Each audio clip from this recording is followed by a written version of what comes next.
A lo largo de mi vida como coleccionista me he encariñado con muchas figuras de Vintage Collection. Y como no, si esta línea ha llevado a la escala de 3.75 pulgadas a límites insospechados de calidad. Tanto es así que cuando se han estrenado piezas de personajes históricos y que son además de difícil producción, en muchas ocasiones me he aventurado a pensar que hemos encontrado el molde definitivo de ese sujeto. Pero no hay que engañarse, hasta las mejores figuras pueden tener defectos, que no van a impedir que se relancen alguna vez, pero a la larga llevarán a Hasbro a producir un molde que las reemplace. ¿Es este entonces el ciclo de vida de todas las figuras, Camilo? No exactamente. No exactamente. Hay un grupo de coleccionables que están tan bien trabajados o que superaron con tanta diferencia a lanzamientos previos u otros de su misma especie, que se quedan cortos si solo les llamáramos figuras definitivas, pues podrían sin problema relanzarlos el próximo año o el subsiguiente. Estos son algunos clásicos Vintage Collection que envejecieron, pero ¿saben qué? Ni se les nota.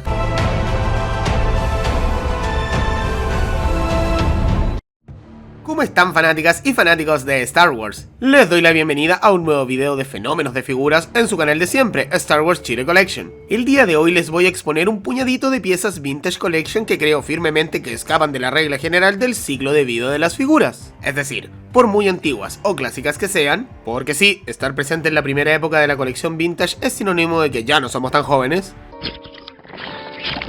No sería en lo absoluto necesario generar un molde nuevo para volver a sacarlas a la venta. ¿De qué estás hablando? Vamos a explicar este síndrome con su mejor ejemplo, observando la bella figura de Kit Fisto que salió el año 2011 y comparándola con otros Jedi de la época o más modernos inclusive, percibo que a diferencia de aquellos, este Fisto está tan bien esculpido, dotado de accesorios, pintado, estable, que no se me ocurre cómo Hasbro podría meter mano aquí y generar un molde mejor, al punto que si la relanzaran en el 2025 con igual o distinta numeración, me la compraría sin duda. Hecho este ejercicio, comencé a buscar otras figuras que estuvieran más o menos en la misma posición, y encontré un puñadito de piezas que cumplirían altos estándares actuales de la línea. ¡Un momento! Ok, es verdad que yo siempre digo que no hay figura perfecta. Es obvio, podrían agregarle 2 o 3 accesorios, darles 30, 40 puntos de articulación y mi teoría se va a la chu. Todo en la vida es mejorable y de hecho en este video vamos a mencionar qué podría alterarse en cada pieza. Pero si comparamos a Fisto con figuras como Grievous o Malgus, históricas de la Vintage Collection, la diferencia en cuanto a su vigencia es ostensible. En todas estas piezas que vas a ver, más que un molde nuevo, requeriríamos solo pequeños ajustes, creo que es el mejor resumen que puedo hacer. Y como yo soy tan guapo, le voy a agregar más dificultad al experimento. Nos circunscribiremos solo a la primera etapa de la línea, del 2010 al 2013, porque estamos hablando de clásicos de antaño, además que ahí la línea era algo más exclusiva y no llena de repacks. Sin embargo, no me cierro a que esta lista deba ser actualizada en el corto plazo. Y para hacerlo más complicado, no consideraré figuras que ya relanzaron en formato individual. Llegué un poco tarde a hacer este video, así que adiós Ayla Secura, ARC Trooper Commander, el Gamorrean Guard y un largo etcétera. Ahora, sin más dilaciones, comenzamos. Número 1. Kit Fisto. Si el fenómeno se llama Kit Fisto, es evidente que comenzaré con él. Y vaya que permite dejar claro el punto. Este nautolano debutó el año 2002 en la película del ataque de los clones, más precisamente durante los eventos de la batalla de Geonosis. Obviamente que su llamativa sonrisa al momento de despacharse al Battle Droid con cara de C-3PO generó muchísima simpatía entre los fans. Este y otros aspectos como su innovador diseño de cabeza generaron la necesidad de los coleccionistas de tener una figura del mismo, que obviamente llegó al son de la línea de Saga 2002. Que incluyó su sonrisa, aunque luce algo... me desmonetizarían si lo digo, saquen sus conclusiones. Como sea, pasaron los años y los lanzamientos, bueno... no eran lo más estéticos del mundo. Tampoco los más articulados, ni siquiera las figuras de las líneas Revenge of the Sith o Legacy Collection. Para nada estamos hablando de malos coleccionables, lo tengo más que claro, sobre todo la última edición Legacy a la que pude hacer referencia. Pero ya se sentía que el personaje daba para más. Por un carril totalmente contrario corrían las figuras de Clone Wars del maestro Fisto, que después de un inicio algo tímido, pero al menos más sonriente que en live action, lograron encontrar una pieza definitiva para el personaje en su aparición en la serie 3D. Pero nos estamos desviando del tema. ¡Un clásico! básico. Con este contexto entenderán por qué amo tanto a la figura número 29, la primera del wave del ataque de los clones del año 2011. Con este coleccionable encontraríamos una edición definitiva de la aparición del personaje en Revenge of the Sith. ¿Qué? Creo que con ver estas imágenes queda clarito como el agua que si bien la figura fue empaquetada en un cartón de Attack of the Clones, su apariencia está basada en la que lucía durante el duelo en el Senado en el episodio 3, siendo este por lejos el mayor dislate que tiene el coleccionable. Porque saliendo de este problemilla, casi todo lo demás es buenísimo. El rostro es casi inmejorable, incluso si se ocupara la técnica del pintado digital, porque en esencia se logró mucha precisión a lo visto en pantalla, y sin libertades creativas, sino que casi como un calco. Este aspecto cobra mayor relevancia si se le compara con sus compañeros Jedi del Wave, Mace Windu, Obi-Wan o Anakin Skywalker, aunque la menor similitud de estos con los actores que los interpretaron obviamente se debe a que son humanos y eso a Hasbro le cuesta. En línea con eso, si ponderamos este rostro contra el de algunos destacadísimos aliens de la línea como podría ser Nien Nam, Bom Bindim e inclusive colosos Jedi de la colección anterior, Legacy, como Coleman Trevor o Kukrug, la respuesta es siempre la misma, es de una altísima calidad, sin tomarme la atribución de calificar cuál es el mejor. Ojo, eso te lo dejo a ti en los comentarios. El resto de la figura también cumple los estándares actuales casi a cabalidad. La cantidad de accesorios es muy buena, a saber, un sable de luz encendido, una empuñadura apagada y una túnica de tela de grandísima calidad, que aunque inhibe la articulación, creo que se compagina muy bien con su ancho traje, ad hoc a su grosor. Y la pregunta es clara, ¿qué otro accesorio podríamos pedir para esta edición de las películas? Al menos no se me ha ocurrido en los 3 días que llevo escribiendo esto. La articulación de la figura también es un punto alto. No es perfecta ni nunca lo será porque los estándares han cambiado, sobre todo en cuanto a los tobillos, a la presencia de articulaciones mariposas en las axilas o también en la movilidad de los muslos. No estoy tan loco tampoco, obviamente que esa edición se agradecería, sobre todo en un Jedi. Lo que digo es que considero que tiene todo lo necesario para defenderse bien ante los maestros actuales. Solo requeriría, en general y como dije al inicio, pequeños ajustes. Salvo quizás en la movilidad de la cabeza, muy limitada por los tentáculos. Eso lo reconozco, si soy objetivo. El defecto anterior es totalmente tapado por el resto del cuerpo, sobre todo por la moderna articulación de caderas y cintura, de los cuales no todos los caballeros podían hacer gala. Si no, pregúntenle a Mace Windu este mismo wave. El hecho irrefutable de que pudiera mandarse tremendos splits o aperturas como los que ves en pantalla, la hacen una pieza que podríamos definir como adelantada a su época. Creo que podría seguir tirándole piropos toda la tarde, pero considero que se entendió el por qué podrían relanzarla sin problemas hoy en día. Además que ya le dije todo lo que tenía guardado y le confesé mi amor hace muchos años. ¡Ah! ¿Pero por qué tenía que decirlo? En este review que te dejaré en las tarjetas y cuya miniatura estás viendo en pantalla, ahí profundizo en todas las afirmaciones que pudiste escuchar aquí. Creo que lo único que le faltaría a Hasbro, irónicamente, es lanzar una buena figura de su apariencia del ataque de los clones. Que sí que hace falta, aunque ni por asomo podría exigirse un cambio de cabezas a esta pieza, ya que nuestro sexy nautolano no tenía razones para sonreír en el episodio 3.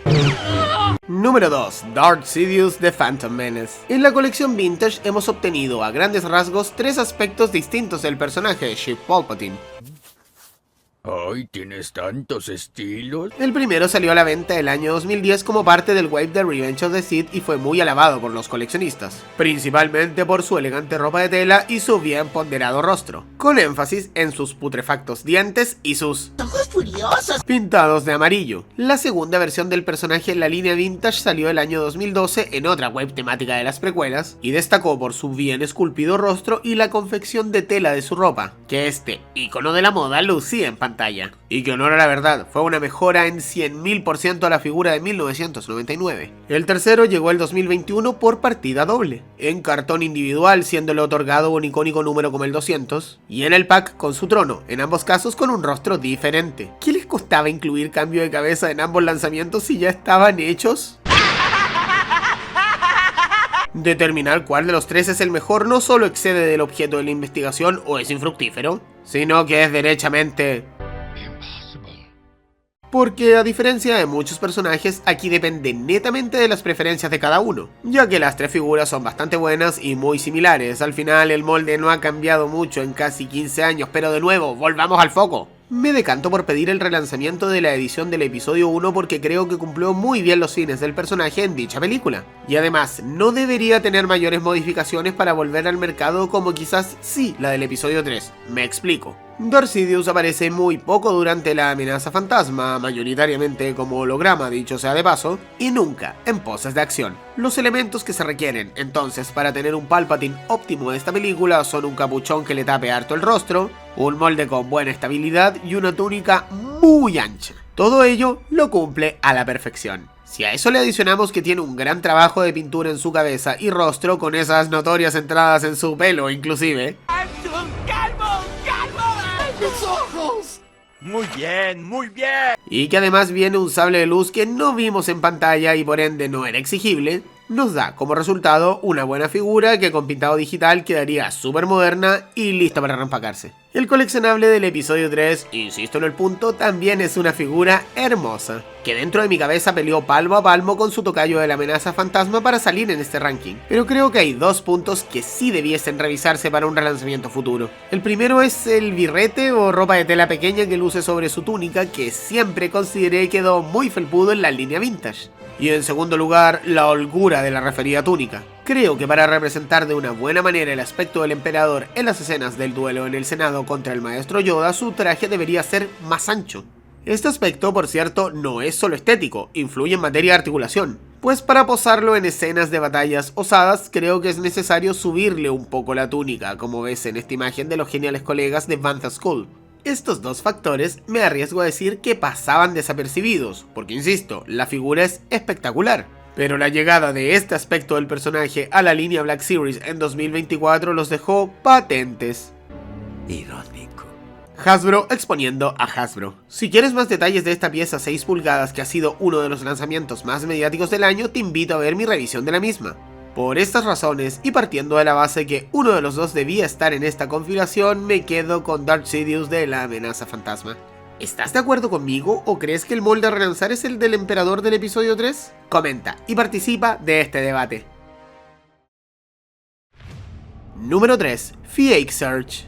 ¿El para qué cosa de quién? Fue un Jedi de raza Nikto que peleó durante la batalla de Geonosis. En la continuidad de Legends se cree que murió en dicho conflicto, en el canon actual sobrevivió a este, y eso en realidad. Aquí es cuando les debería mostrar algunas escenas suyas de la película para que lo reconocieran. ¡Si tuviera uno! Según Jedi Temple Archives, estas serían algunas de sus apariciones, pero yo realmente dudo. De hecho, su primera figura del año 2002 solo se llamaba Nikto, para que vean el nivel de importancia del personaje para todo el mundo. Pero bueno, para suerte de nosotros los coleccionistas, la calidad de desarrollo de su personaje fue inversamente proporcional a las prestaciones de la figura número 49 de Vintage Collection. La escultura de la cabeza está al nivel de los grandes Jedi Aliens que Hasbro ha diseñado, por dar ejemplos, Kukruk, Tarados Gun o el mismo Kit Fisto que ya analizamos unas posiciones atrás. Por alguna razón que no tienen por qué compartir, me encanta esa túnica de tela que parece ser de lino o de otro material similar. Muy estética si logras conservarla sin deshilacharse. También me gustó cómo quedaron diseñadas sus manos, el sable de luz, el traje Jedi, entre muchos otros factores. En cuanto a su articulación, la podemos calificar como excelente para la época. Hoy se defendería a excepción de sus caderas giratorias y sus muñecas que no pueden ir hacia adentro o hacia afuera. Ahí se podría hacer una actualización para mejorarla, pero eso es solo un detalle que no impide que esté a la altura de los tiempos que corren.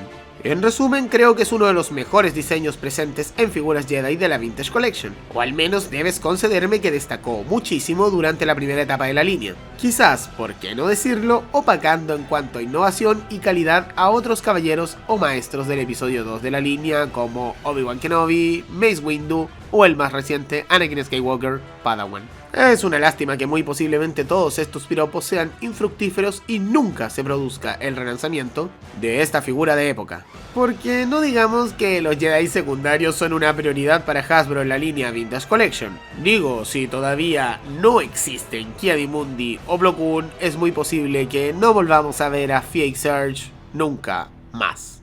Número 4. Sam Whistle. Esta y la próxima figura creo que no generarán tanto consenso como el resto de la lista, pero créanme cuando les digo que al menos dejaré dando vuelta esta idea en la cabeza de Hasbro.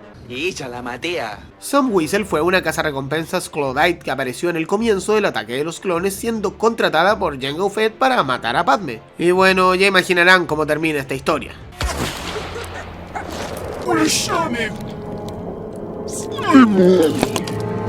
Lo interesante es que como Claudite, Whistle poseía la capacidad de alterar físicamente su apariencia, un poder que utilizaba para asumir el rostro de una mujer humana, así que básicamente el putrefacto rostro que se le vio al morir era el real. ¡Ay no!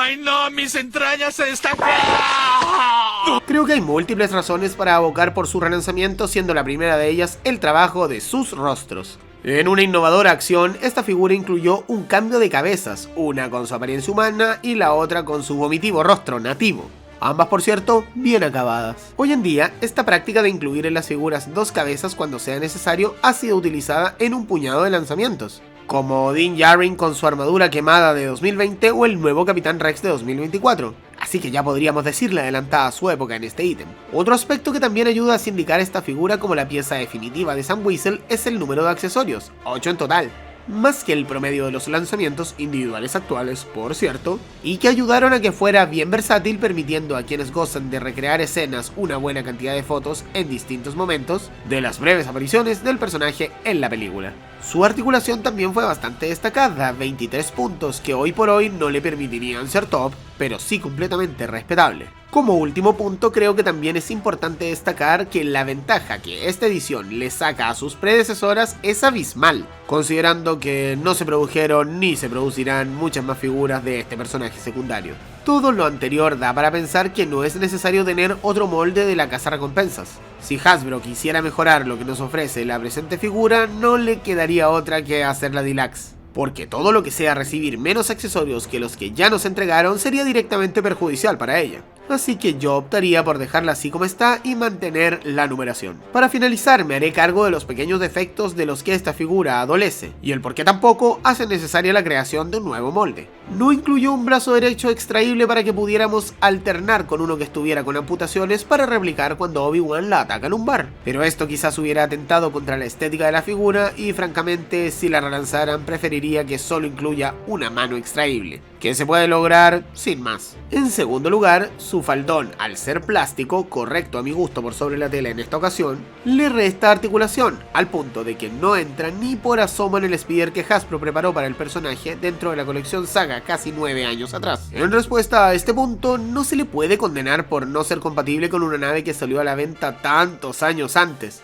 Y tampoco, por cierto, al perder algo de articulación por su faldón cuando ha ganado en muchas otras zonas del cuerpo en el mismo ítem de movilidad. Recuerden, esta compilación no busca figuras perfectas del pasado, sino encontrar personajes cuyas piezas han sobrevivido tan bien el paso del tiempo, por mucho que tengan alguna contraindicación, que merecerían volver al mercado casi sin cambios.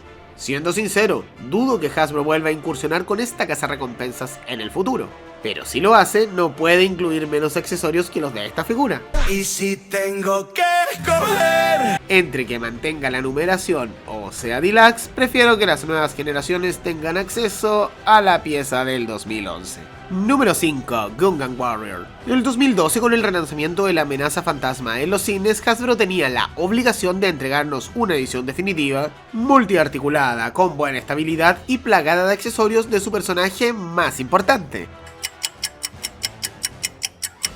Jar Jar Binks. ¿Vos?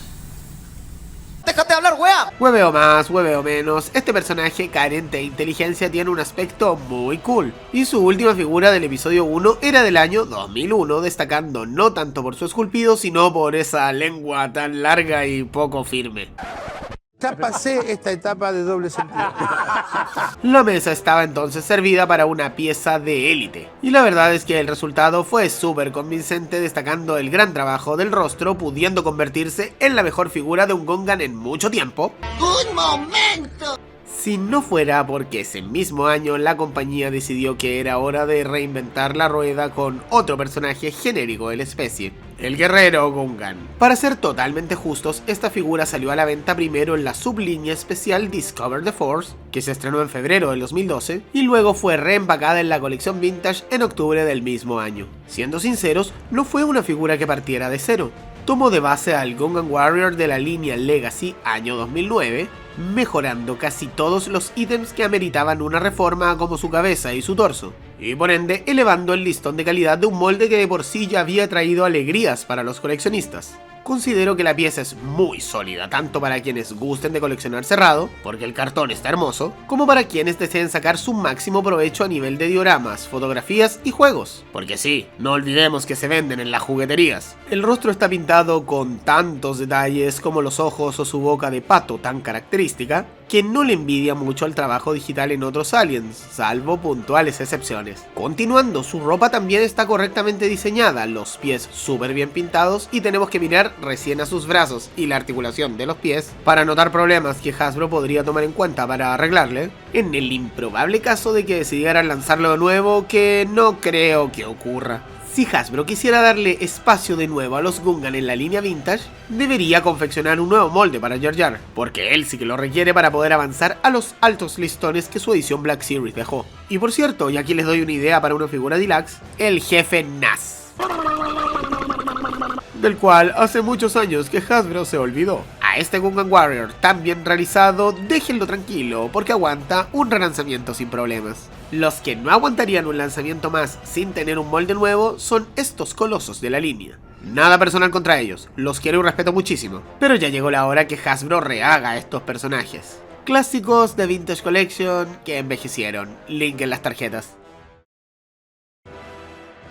Número 6. Quinlan Boss. Cuando esta figura debutó el año 2012 definitivamente la infravaloré. Qué equivocado estaba, pero con los años uno aprende. Lo digo porque no fue ni de cerca de mis primeras compras del año. Ese lugar por supuesto que estaba reservado para Darth Maul o Qui-Gon Jinn, que llegaron a mis manos dentro de los primeros meses de su existencia. No así esta figura que me la compró un amigo, de hecho debo rectificar porque me la regaló más de un año después de su lanzamiento. Ahora bien, el destino al parecer me sonrió porque según he podido averiguar durante la investigación de estos coleccionables, no fue para nada un éxito como me lo hubiera imaginado en Estados Unidos y en Europa al menos. Así es que me salió bien la jugada, sobre todo porque curiosamente a día de hoy la reventa de igual manera le elevó el precio. En eBay y con envío a Chile no baja de los 40.000.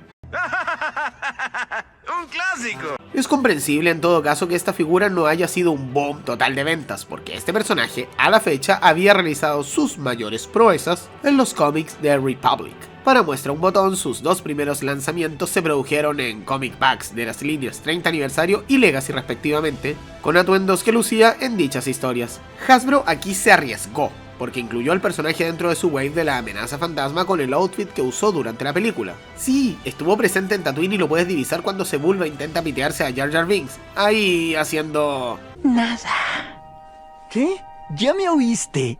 Nada. O sea ya, perdón, en una misión secreta, incomprobable. Dado que es casi imposible distinguir con nitidez el rostro del actor y las particularidades de su traje, Hasbro se pudo tomar licencias creativas que en otras figuras no son posibles. Y creo que ahí es donde radica precisamente el éxito de su realización. No sé si su rostro es parecido al de su intérprete, de hecho tiendo a pensar que no, pero me encanta cómo fue trabajado. El ceño fruncido y su rostro medio enojado pueden parecer monótonos, pero si analizamos la historia de sus figuras podemos llegar a la conclusión que es la mueca más repetida del Jedi. Rara vez lo veíamos sonreír. El pelo es una pieza esculpida aparte de la cabeza y se nota el cuidado en los detalles. Por ejemplo, en la textura de sus rastas. En otro aspecto debo destacar la buenísima articulación, muy moderna para el 2012 y que se defendería en los tiempos que corren. Adicionalmente, la cantidad y calidad de accesorios me dejan muy conforme. Realmente es una figura que cumple estándares actuales de forma muy satisfactoria.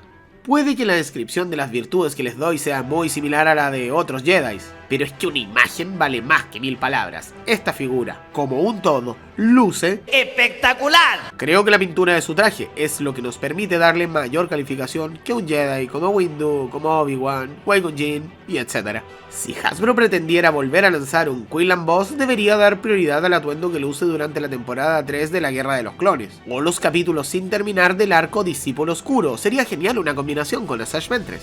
Para una futura nueva edición del personaje con un atuendo live action, en cambio, no necesitan gastar un centavo. Ya tienen un molde que requiere solo una manito de gato y ahora sí sería un éxito, se los garantizo.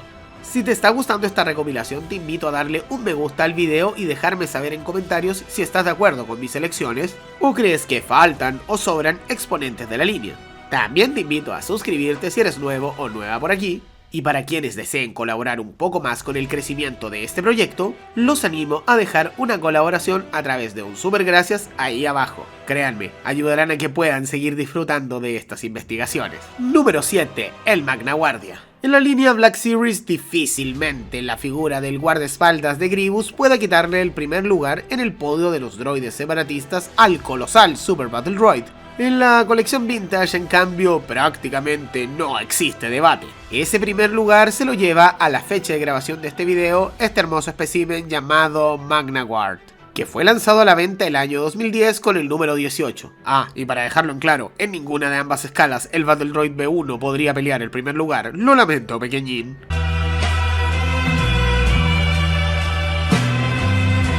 Hasbro fue muy inteligente con este lanzamiento porque aprovechó de aplicar la misma fórmula de éxito que implementó para fabricar la figura del Magna Guardia de la línea de Clone Wars: incluir capa de tela a como dé lugar y reforzar las articulaciones en las piernas. Vaya que dio buenos resultados porque superó a su edición previa del año 2008. En materia de los guardaespaldas de Grievous durante la venganza de los Sith, los lanzamientos anteriores eran en esencia el molde de la línea de la película, que no eran malos pero ya insuficientes. La fórmula dio resultados y Hasbro nos entregó una figura que puede considerarse un modelo definitivo para la línea. Tengo solo 3 complicaciones con ella, según recuerdo, porque esta figura la tengo sellada pero pude tenerla en mis manos luz durante bastante tiempo. La primera, que le aplicaron pastillas de chiquitolina a su cabeza porque vaya que les quedó diminuta, más de lo que debería, y también un poco corta. La segunda, que la capa pudo haber sido un poco más gruesa para que no se enrollara con facilidad. Y la tercera, que las tapas transparentes de la Electrovara son deficientes. Y no costaba mucho mejorarlas, sobre todo considerando que el efecto de rayos de la fuerza del coleccionable Darth Sidious, que salió en el mismo Wave, era mucho mejor. Compruébalo tú mismo en la review que le hice a dicha figura hace tantos años. Creo que sigue vigente y se relaciona mucho con la temática de este video.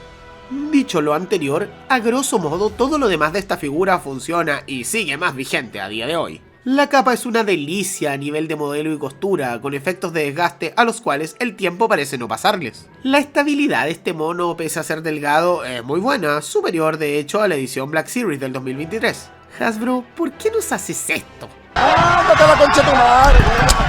El detalle del cuerpo entero también está a otro nivel, con mucho énfasis en el desgaste, si hasta en accesorios tenemos la cantidad suficiente. Creo que ya se entendió el punto, esta figura está lista para llegar y relanzarse. ¿Dónde he visto esto antes? Ok, a diferencia de las anteriores piezas de este listado, aquí hay un leve vacío legal. No, espera, no es lo que piensas. Porque este molde ya fue reestructurado y lanzado a la venta en un 3-pack de droides del videojuego Jedi Survivor. Para mí, por cierto, esta es la figura más vistosa de las que ahí vienen para confirmar su vigencia. Tengo 2 reparos para defenderme. El primero es que, si recuerdan, en el capítulo de introducción dije explícitamente que tenían que ser lanzamientos individuales, no en packs. Que sí, esta pieza tiene cartón y numeración propia, pero no es lo mismo. Echa la ley, echa la trampa. Uy, sí, claro. Segundo y más importante, es un estilo completamente distinto y sin el accesorio principal que lo destaca, la capa. No es que hayan lanzado nuevamente al guardia de Grievous que analizamos. Aunque bueno, si estas explicaciones no logran convencerte, puedes no contar esta figura dentro de la larga lista que estoy mostrándote. No pasa nada. No importa que decidas, debemos alegrarnos. Con este 3-pack queda claro que Hasbro tiene más que considerado a este Magna Guardia para el futuro. Así es que al menos en los argumentos no me equivoqué y sabemos bien que la compañía, cuando encuentra un molde definitivo, lo explota más no poder. Número 8. Dolce Dufane. Todo Wave de la primera etapa de la Vintage Collection tenía lanzamientos estrellas, otros más comunes y el relleno. Niéguemelo. Dolce Dufane, a mi juicio, integra la última de esas categorías. Pero eso no significa en lo absoluto que sea una mala figura, si no, no estaríamos hablando de ella. Este ampón de baja estofa fue un capitán neimoidiano de la nave de control de droides de la Federación de Comercio Buzz Umpala durante la invasión de Naboo. No tenía buenas relaciones con Darth Sidious y no tengo que explicarles qué les ocurre a estos sujetos. Nothing can get through our shield. Pero bueno, no lo mató directamente el Sith, sino un tal Anakin Skywalker.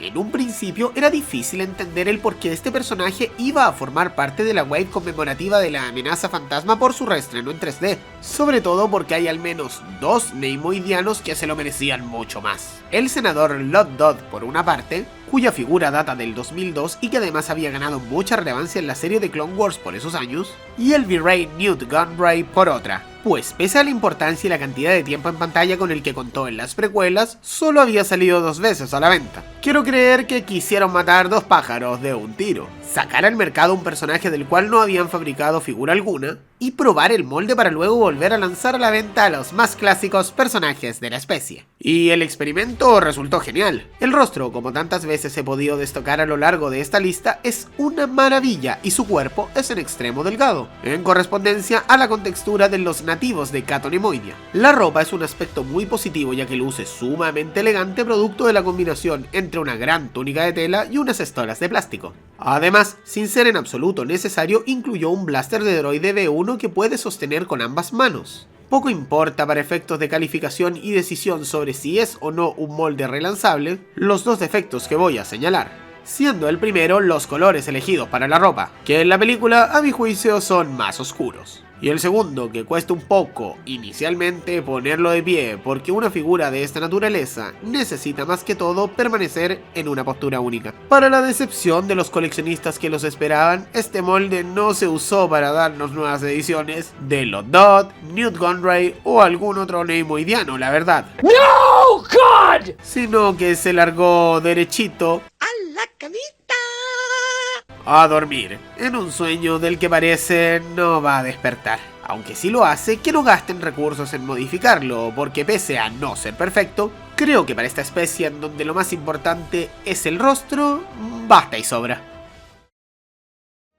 Quisiera hacer hincapié, una vez más, en que jamás he pretendido afirmar que las figuras de esta lista son perfectas o que no se pueden mejorar. Por eso también les dije dentro de los primeros minutos que me demoré muchos días en confeccionarla. Lo normal para Hasbro es poder mejorar un molde antiguo en mayor o menor tiempo dependiendo de cómo lo haya hecho anteriormente. El asunto es que estas figuras han envejecido de una manera tan buena que resultaría muy difícil creer que Hasbro lo pueda hacer mejor. Estos moldes perfectamente merecen otra oportunidad antes de unirse a la fuerza. Caso radicalmente distinto es el del lanzamiento original del Mandaloriano del año 2019, que por fin pasó a mejor vida el 2023 para ser reemplazado por uno acorde a los tiempos, no sin antes ser relanzado en más de una decena de ocasiones. Su auge y caída lo podrás conocer en el siguiente video que está apareciendo en pantalla. Nos vemos en las próximas investigaciones y que la fuerza los acompañe siempre.